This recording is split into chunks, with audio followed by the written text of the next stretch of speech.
Yun ang complete guide sa fertilizer dito sa Luzon. At least alam nyo kung ano yung mga diskarte nila sa Luzon. Ganun lang kasimple.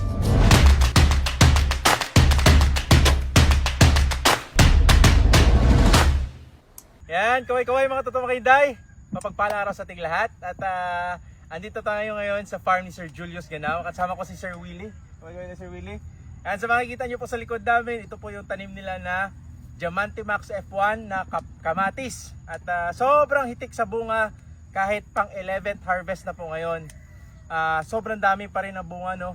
So ito pala talaga ang characteristics ng Diamante Max F1. So iba't ibang klaseng variety kasi ng mga kamatis. Merong Avatar, may Diamante Max F1, may Kaniko Seeds. So iba't ibang klase. Pero pag Diamante Max ang napili nyo, ganito ang characteristics niya. So yan, sobrang hitik na hitik sa bunga. At pang 11th harvest na ito, sir, di ba? 11th harvest na. Yo. So, kaway-kaway kay Sir Julius Ganao, nasa ano niya, yung sa may Agri Supply, dahil siya yung opener ngayon. So, pag pumunta kayo ng Villasis, pwede nyo bisitahin yung kanilang Agri Supply. Makikita nyo lahat. Meron din silang seedlings, lahat ng klaseng mga pesticide, herbicide, yun, foliar, fertilizer. Yan, meron pong makikita dito. Panapuntahan nyo lang sa Villasis Bypass Road. So ayun mga totoong mga hinday. At sa mga gusto magtanim nito, ilalagay ko yung link ng seeds, no? At saka mga malapit, pwede kayo mag-order dito sa seedlings nila Sir Julius Ganao. So sila Sir Willie ang nag-aayos dito. So pag nakikita nyo ganito, sobrang hitik talaga. Ito po talaga ang characteristics ng Diamante Max F1. Yan. So kahit pang 11th harvest na. Ang kagandahan lang dito ay siguro aabot ng ilang cycle to, sir, na harvest. Nasa 20 kaya. Baka lagpas pa. 20, mga 23. Yun. So yun, mga totoong hinday, sabi ni Sir Willie, naabot ng 23 to 25 harvest itong Diamante Max F1. Ang labanan lang talaga pag dumating yung punto na yung presyo medyo mababa. So yun, lalo na ngayon, nag-usap kami ni Sir Julius, wala siya dito. Sabi ko sa kanya, paano mo malalaman, matatiming na wala masyadong nagtanim ng kamatis o talong, ampalaya. Siya mismo po, kasi meron siyang meron siyang seedlings, malalaman niya. So malalaman niya kung anong dapat itanim niya. Pero kahit siya mismo, hindi niya po talaga matiming, no, na timingin yung gulay na tatanim niya para mataas yung presyo. Kasi sobrang lawak talaga ng taniman dito sa North Luzon, sa Visayas, sa Mindanao. Kaya po, isa sa mga rason kung bakit yung mga farmers natin ay nagtatanong sila kung ano ba yung tamang timing sa pagtatanim ng mga prutas o mga gulay, yan, para matiming nila yung magandang presyo. Wala pong makakasabi. So, sino ba talagang may mga niyan, control niya mga presyo? Alam mo ba, Sir Willie, kung sino may control ng presyo? Sino? Napatawa na lang si Sir Willie. So yan, ibig sabihin, hindi pa natin talaga alam, no, kung ano yung tatimingin. So sa mga nakakaalam, please comment down para at least malaman din namin at magtanim tayo ng mga timing na mga crops, no. So yun, kahit sa sili, atsal, madaming kasi factor, no. So pag marami doon sa Visayas, marami sa Mindanao, yan. Sigurado dito sa Luzon, konti lang na yan, konti na naman. Pag marami dito sa Luzon, sa Mindanao, marami pa rin kasi ang maganda dito sa Mindanao maganda, hindi binabagyo. Sa Luzon binabagyo. So yun lang. Yun ang pinaka disadvantage, no. Pag sa North Luzon, pag nagbabagyo, maraming nasisira. So kukuha sila ngayon sa Mindanao, usually ganun. So maswerte yung sa Mindanao. Yun yung pricing doon medyo tama-tama lang.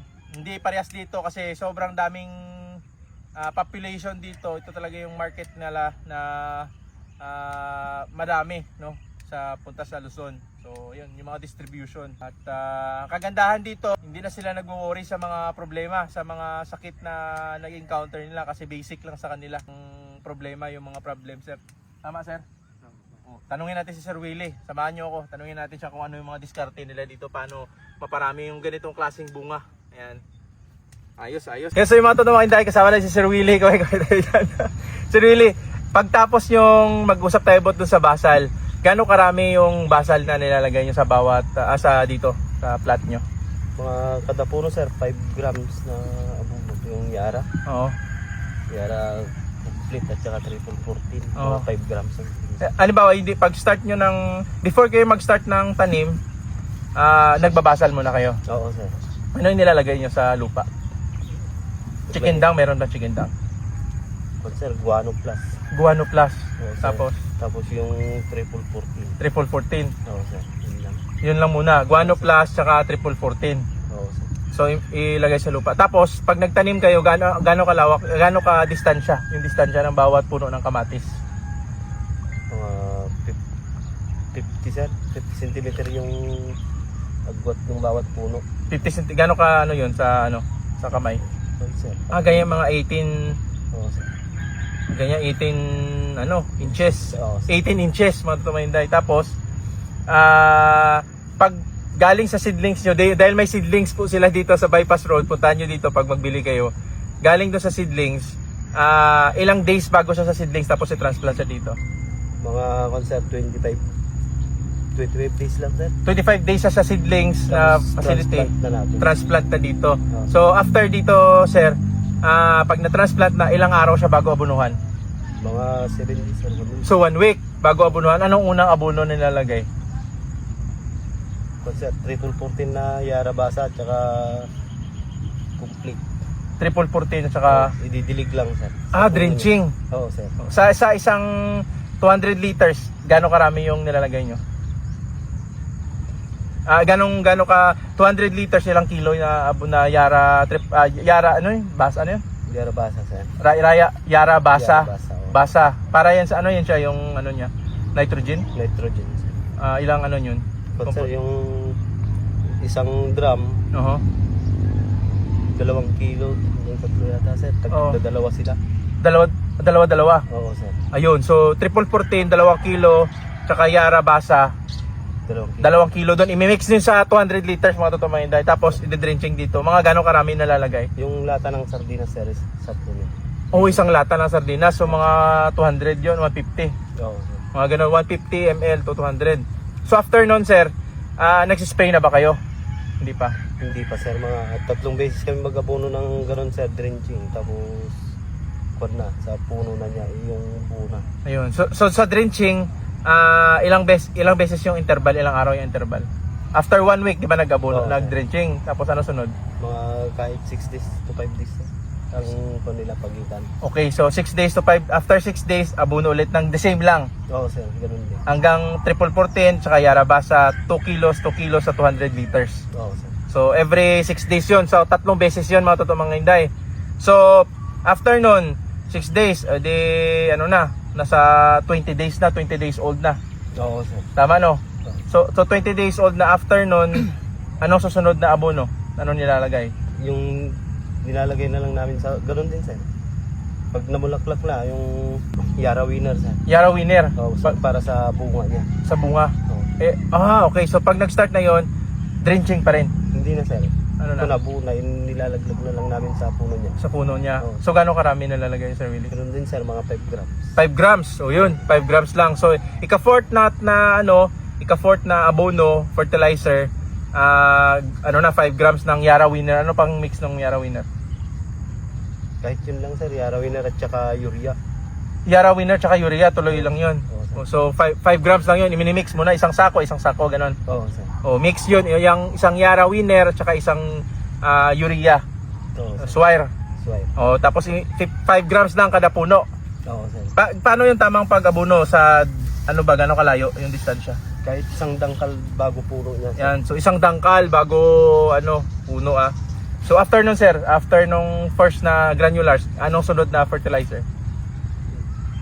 Ganun din sir, pag nag-abono na kami, i-spray na kami ng maxilizer at saka may halong insecticide.